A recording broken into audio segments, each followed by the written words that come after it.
इन बातों के पश्चात यहोवा का यह वचन दर्शन में अब्राम के पास पहुंचा।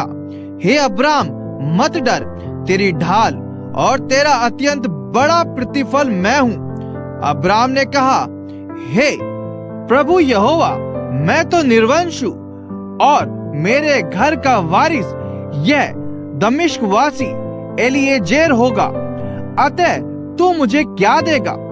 और अब्राम ने कहा, मुझे तो तूने वंश नहीं दिया, और क्या देखता हूँ कि मेरे घर में उत्पन्न हुआ एक जन मेरा वारिस होगा। तब यहोवा का यह वचन उसके पास पहुंचा, यह तेरा वारिस ना होगा, तेरा जो निज पुत्र होगा वही तेरा वारिस होगा। और उसने उसको बाहर ले जाकर के कहा, आकाश की ओर दृष्टि करके तारागण को गिन, क्या तू उनको गिन सकता है? फिर उसने उससे कहा, तेरा वंश ऐसा ही होगा। उसने यहोवा पर विश्वास किया और यहोवा ने इन बातों को उसके लेखे में धर्म गिना। तब उसने उससे कहा, मैं वही यहोवा हूँ जो तुझे कसदियों के ऊर नगर से बाहर ले आया कि तुझको इस देश का अधिकार दूं। उसने कहा, हे प्रभु यहोवा, मैं कैसे जानूं कि मैं इसका अधिकारी होऊंगा? यहोवा ने उससे कहा, मेरे लिए 3 वर्ष की एक कलोर और 3 वर्ष की एक बकरी और 3 वर्ष का एक मेढ़ा और एक पिंडुक और कबूतर का एक बच्चा ले। इन सबों को लेकर उसने बीच से 2 टुकड़े कर दिया और टुकड़ों को आमने सामने रखा, पर चिड़ियों के उसने टुकड़े नहीं किए। जब मांसाहारी पक्षी लोथों पर झपटे, तब अब्राम ने उन्हें उड़ा दिया।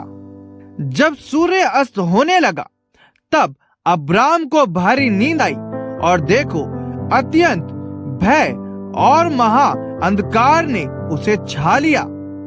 तब यहोवा ने अब्राम से कहा, यह निश्चय जान कि तेरे वंश पराये देश में परदेशी होकर रहेंगे और उस देश के लोगों के दास हो जाएंगे, और वह उनको 400 वर्ष तक दुख देंगे।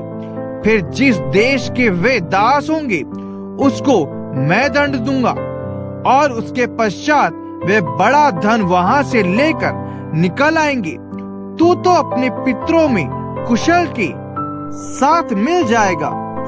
तुझे पूरे बुढ़ापे में मिट्टी दी जाएगी, और वह 4थी पीढ़ी में यहाँ फिर आएंगे, क्योंकि अब तक एमोरियों का अधर्म पूरा नहीं हुआ है।